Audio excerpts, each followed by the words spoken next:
Segunda-feira, 30 de janeiro, o Bahia Record começa agora. Veja os destaques da edição de hoje. Protesto contra o assassinato de um jardineiro fecha a Estrada do Coco. Amigos e familiares da vítima acusam policiais militares pelo crime. Ele estava lá de fora com a porta aberta, com as armas tudo na mão. O ônibus ainda parou um pouquinho, ele mandou que o ônibus adiantasse o lado. Era uma viatura da Polícia Militar? Era. Enterrado o corpo de vigilante executado a tiros em um terreno na BR-324.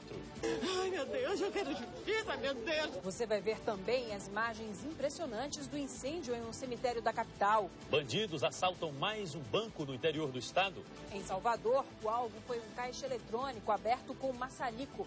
São pessoas que já têm o conhecimento de como fazer e o momento certo de fazer. Presidente Dilma Rousseff participa do lançamento de um projeto de urbanização em Camaçari. O país só pode ser, de fato, um país desenvolvido, um país que pretende ser uma das potências do mundo, se a sua população tiver condições de vida decentes e dignas.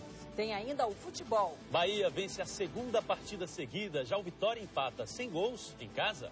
Lixo na praia mais famosa de Salvador. Mergulhadores retiram mais de 400 quilos de entulho do mar do Porto da Barra. Infelizmente, a população, por não ter essa consciência, volta a jogar tudo de novo. Então, a gente tem que sempre estar constantemente fazendo a nossa parte. Agora, no Bahia Record.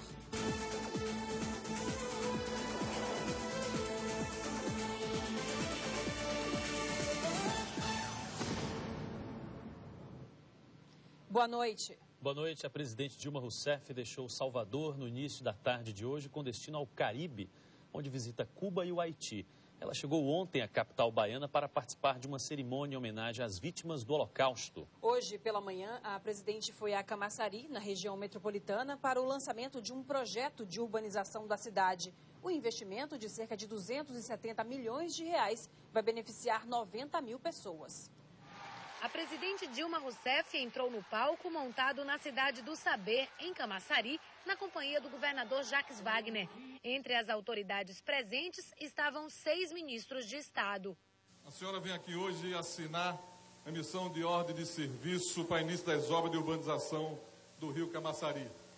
Uma obra muito importante, prefeito Caetano. Tão importante que a presidenta veio acompanhada hoje de 6 ministros de Estado. Um fato inusitado. A ordem de serviço para a revitalização urbanística da bacia do Rio Camaçari foi assinada pelo prefeito da cidade e pelo representante da empresa que vai realizar a obra. Luiz Caetano falou da importância das intervenções para o município. Nós fizemos esse projeto aqui de forma inédita, porque também fizemos uma ação integrada que deve ficar como exemplo para o Brasil. Com a obra, as famílias que moram às margens do rio precisarão ser reassentadas em 5 empreendimentos do programa Minha Casa Minha Vida, que estão sendo construídos aqui mesmo, na região de Camaçari, e que terão mais de 2.300 unidades habitacionais. Um país só pode ser, de fato, um país desenvolvido, um país que pretende ser uma das potências do mundo, se a sua população tiver condições de vida decentes e dignas. A casa é talvez a coisa mais importante para qualquer família. No primeiro compromisso da visita à Bahia, neste domingo, a presidente esteve no Fórum Rui Barbosa para a cerimônia em memória das vítimas do Holocausto. O evento, realizado em Salvador pela primeira vez, lembrou o drama de 20 mil negros, que, assim como judeus, também foram vítimas da política de extermínio nazista. Você reconhecer que o Holocausto vitimou o negro a partir de uma cidade que tem uma herança muito forte da escravidão, né? E, ao mesmo tempo, eu vejo com uma esperança de futuro, porque se a gente combate o Holocausto, não querendo que eles mais aconteçam, também faz parte da gente combater no Brasil a intolerância religiosa. Após a passagem de 2 dias pelo estado, a presidente embarcou numa viagem a Cuba e ao Haiti. Compromisso que, segundo o governador Jacques Wagner, foi adiado por vontade da própria Dilma de vir à Bahia. Quando a gente disse para ela, apesar que foi em cima da hora, na quarta-feira, que tínhamos isso aqui, uma ordem de serviço desse tamanho, mais de 250 milhões para assinar, e que vocês iam estar aqui, ela disse: eu vou lá dar um beijo no povo de Camaçari e depois eu viajo. Moradores de plataforma no subúrbio de Salvador levaram um susto neste fim de semana. No sábado à tarde, eles foram surpreendidos por um incêndio no cemitério do bairro.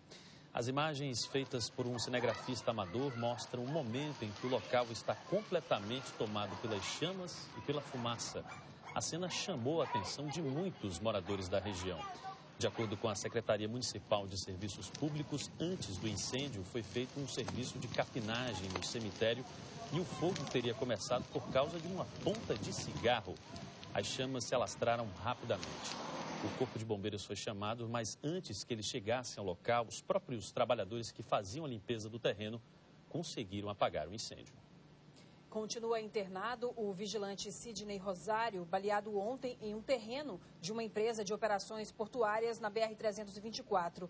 Ele e um colega trabalhavam quando foram surpreendidos pelos criminosos. O outro vigilante atingido, Sidney Nunes da Silva, não resistiu e acabou morrendo. Hoje o corpo dele foi enterrado sob muita comoção. No velório de Sidney, muita tristeza. Amigos e parentes estiveram no local para prestar as últimas homenagens ao vigilante. A esposa dele, Amanda, estava inconformada.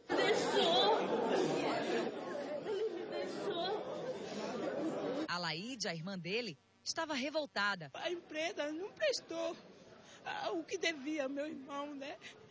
No momento fez o sepultamento, não ligou para a família desesperada. Simplesmente não fecharam as portas no momento mais difícil que nós precisamos deles. O vigilante Rosenberg foi homenagear o colega, que havia trocado o plantão com ele. Até agora estou traumatizado, não consegui dormir. E até agora estou mal, mas eu vim por isso mesmo, porque ele trocou o plantão comigo, como poderia estar sendo eu aqui hoje. Sidney foi morto no último sábado durante o trabalho na BR-324. Ele foi surpreendido e baleado na mandíbula. Passou por uma cirurgia, mas não resistiu. Segundo o Sindicato dos Vigilantes da Bahia, esses crimes acontecem devido à falta de estrutura das empresas que prestam serviços nesta área. A empresa colocou os trabalhadores para serem executados. Vamos representar o Ministério Público na Superintendência Regional do Trabalho, porque esse ano são 2 trabalhadores, pai de família, que perderam a vida por falta de responsabilidade das empresas. As empresas não dão a mínima estrutura de segurança a esses trabalhadores. Esta outra irmã de Sidney estava abalada e fez um desabafo. Ai, meu Deus, eu quero justiça, meu Deus. Está entre os policiais, meu Deus. Está entre os vigilantes. Eles sabem quem matou ele. Eles sabem quem matou. Por telefone, a empresa informou que vai dar todo o apoio à família dos 2 vigilantes. O crime está sendo investigado pelo Departamento de Homicídios. Suspeita de crime passional em Feira de Santana. Um homem teria assassinado a amante e depois se matado. A filha do casal, de apenas 2 anos de idade, presenciou tudo. Os corpos do comerciante Fernando Santana Silva, de 41 anos, e da cabeleireira Gilma Santos Cruz, de 35, foram encontrados por vizinhos neste domingo. A equipe de peritos do Departamento de Polícia Técnica ficou em dúvida se havia ou não uma terceira pessoa na casa onde o crime aconteceu. A hipótese mais provável seria de homicídio seguido de suicídio. As testemunhas estão sendo ouvidas, mas a princípio é que foi um crime passional. Segundo familiares das vítimas, Fernando tinha um relacionamento extraconjugal com Gilma há cerca de 10 anos. A filha deles, de 2, ficou em estado de choque depois de presenciar a tragédia. Esta vizinha ouviu os disparos e o choro da criança, mas achou que era mais uma briga do casal. Pensei que eles quebrando as coisas, né?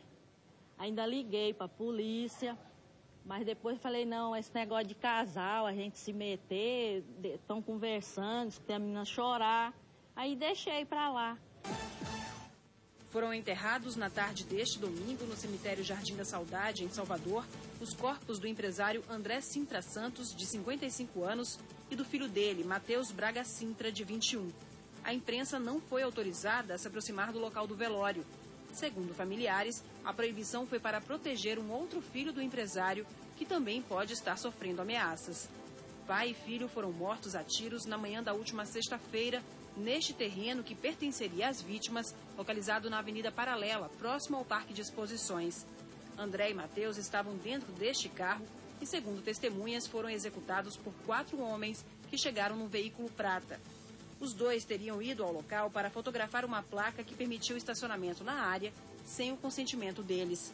A propriedade estava sendo disputada na justiça pela vítima e empresários do ramo imobiliário. André já havia registrado queixas por ameaça e danos contra o patrimônio na delegacia de Itapuã. O duplo homicídio está sendo investigado pelo Departamento de Homicídios e Proteção à Pessoa. Daqui a pouco, futebol. Vitória empata em casa. Bahia vence a segunda consecutiva, mas o Xará de Feira continua na liderança do campeonato. E ainda, criminosos assaltam bancos na capital e no interior do estado. O Bahia Record volta já. Bahia Record.